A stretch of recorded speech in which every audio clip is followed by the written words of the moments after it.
अपनी जीत को लेकर इसलिए आश्वस्त हूँ क्योंकि मेरा कार्यकाल बहुत छोटा रहा। 5 साल तो मेरे लिए बहुत लंबा रहेगा और उस समय मेरे पास बहुत समय भी रहेगा और बहुत काम करने के लिए वक्त भी रहेगा। उनके सुनहरे सपने, उन्हीं को बहुत बहुत बधाई। अपनी क्षमता से ज्यादा करके मैं लोगों के सामने दिखाने का काम करूंगी और अपने कामों के द्वारा अपने बातों को कहने का प्रयास करूंगी। देखिए, अभी तो मैं खुद जा रही हूँ और मैं अब जाकर के खुद अब मुआयना करना चाहूंगी कि सब लोग हमारे मतदाता है, चाहे पुरुष हो, महिला हो, बुजुर्ग हो, युवा हो, सब लोग निकलें और अपना मतदान का जरूर प्रयोग करें।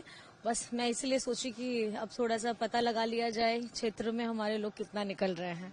वोटिंग हो रही है मैम, क्या कहना चाहेंगे?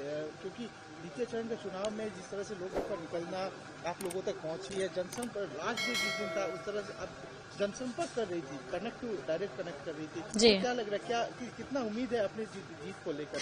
देखिए, मैं अपनी जीत को लेकर इसलिए आश्वस्त हूँ क्योंकि मेरा कार्यकाल बहुत छोटा रहा, 4 से 5 महीने का, और 4 से 5 महीने में मैंने गांडे के लिए जितना किया है, मैं ये समझती हूँ कि उतने कम वक्त में मैंने पूरी अपनी मेहनत लगा के पूरा जी तोड़ मेहनत किया है और लोगों को वो सुविधाएं दी हैं जो उनका हक है।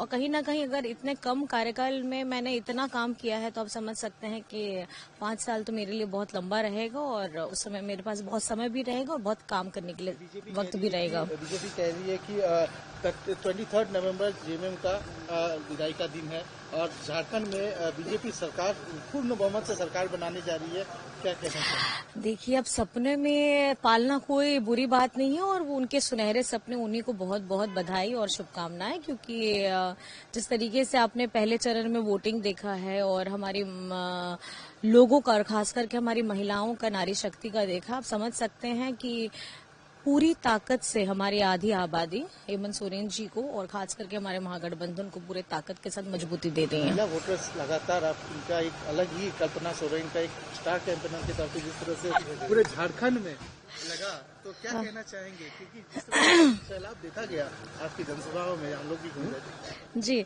बस कुछ नहीं। देखिए, एक क्रांतिकारी कदम झारखंड बनने के बाद ये पहली बार है कि हमारे झारखंड की मैया को उनका सम्मान देने का काम किया गया है और आदरणीय हेमंत सोरेन जी जो राज्य के मुखिया हैं, लेकिन हमारी झारखंड की जनता उनको दादा, बेटा, हेमंत बेटा करके बुलाते हैं। तो मुझे लगता है कहीं ना कहीं एक बेटा ने, एक भाई ने फर्ज अदा किया है और 24 वर्ष के इस नए झारखंड में हेमंत सोरेन जी एक युवा मुख्यमंत्री के रूप में कार्यकाल को बहुत बेहतरी से लेकर के जा रहे हैं। आने वाले दिनों में कल्पना सोरेन को बड़े जिम्मेदारी में देखा जा सकता है। मेरे पास जो जिम्मेदारी आएगी, मैं अपनी जिम्मेदारी अपनी क्षमता से ज्यादा करके मैं लोगों के सामने दिखाने का काम करूंगी और अपने कामों के द्वारा अपने बातों को कहने का प्रयास करूंगी।